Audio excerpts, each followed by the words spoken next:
Next point कोणता असणार आहे? गुणसूत्र. त्याला काय म्हणणार आहे आपण? क्रोमोझोम. हे क्रोमोझोम्स कुठे असतात माहिती आहे तुम्हाला? पेशी केंद्रकात. कुठे असणार आहे? पेशी केंद्रकात. पेशी केंद्रकात असणार आहे. किती टाईपचे असतात माहिती आहे तुम्हाला? काय? सजीवात पहिला बघा गुणसूत्रे म्हणजे काय बघायचे. सजीवांच्या पेशी केंद्रकात असणारा व अनुवंशिक गुणधर्म वाहून नेणारा घटक म्हणजे काय असणार आहे? गुणसूत्र असणार आहे. जे काय आपले अनुवंशिक गुणधर्म पुढच्या पिढीमध्ये वाहून नेण्याचं काम करणार आहे त्याला काय म्हणतो आपण? गुणसूत्रे असे म्हणतो. आणि तो गुणसूत्र जो असतो तो कशापासून बनलेला असतो? पेशी केंद्रकात. पेशी अनुवंशिक गुणधर्म अनुवंशिक घटक वाहून नेणारा म्हणजे गुणसूत्र. बरोबर आहे. पण काय म्हटलं तो गुणसूत्र जो असतो तो कशापासून तयार झालेला असतो? अशा पद्धतीने किती डायग्राम आहे तुम्हाला? एक मिनिट. केंद्रकामले व प्रतिमेन गुणसूत्र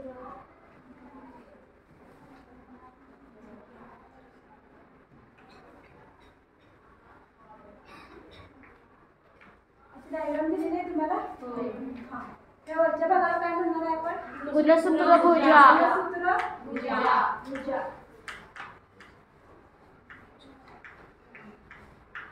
त्यानंतर त्यामध्ये सेंटरमध्ये असणारा नाही गुणसूत्र बिंदू.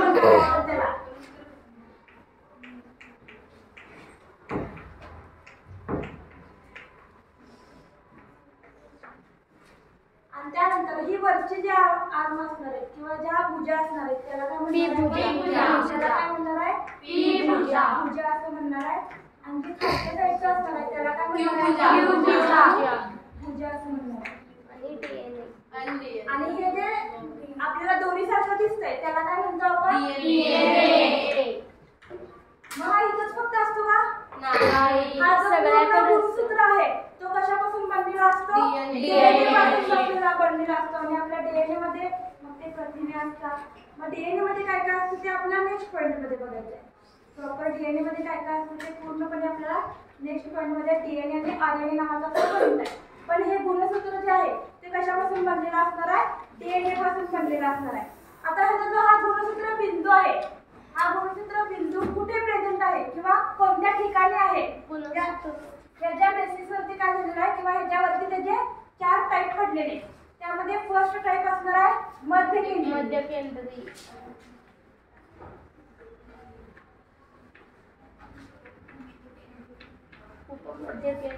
त्याला आपण काय म्हणतो? मेटासेंट्रिक.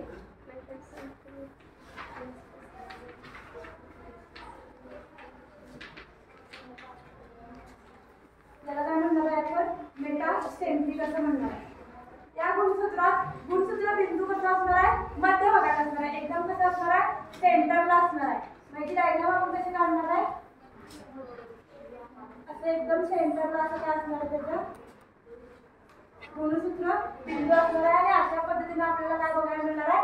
मेटासेंट्रिकची डायग्राम बघायला मिळते. आणि ही कशी कोणत्या अक्षरासारखी दिसते?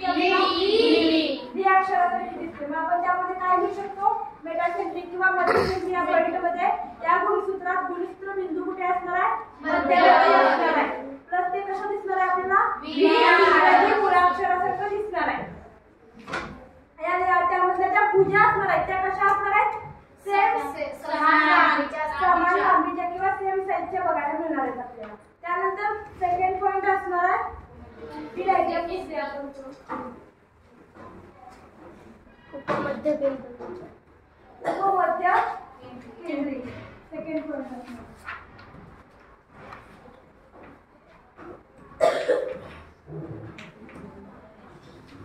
याला काय म्हणतो आपण? सब मेटासेंट्रिक.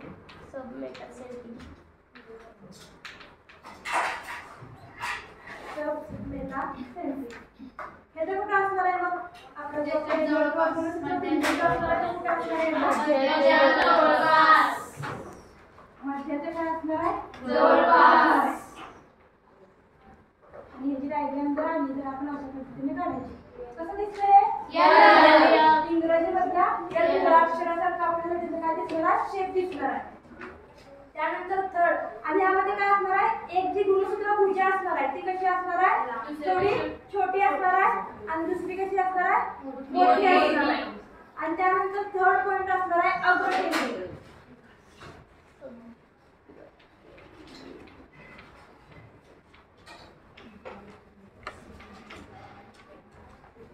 अग्रकेंद्री ज्याला काय म्हणणार आहे आपण ॲक्रोसेंट्रिक असं म्हणणार आहे.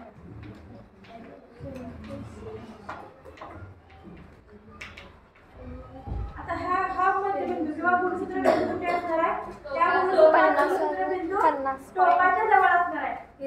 एकदम वरती पण असणार आहे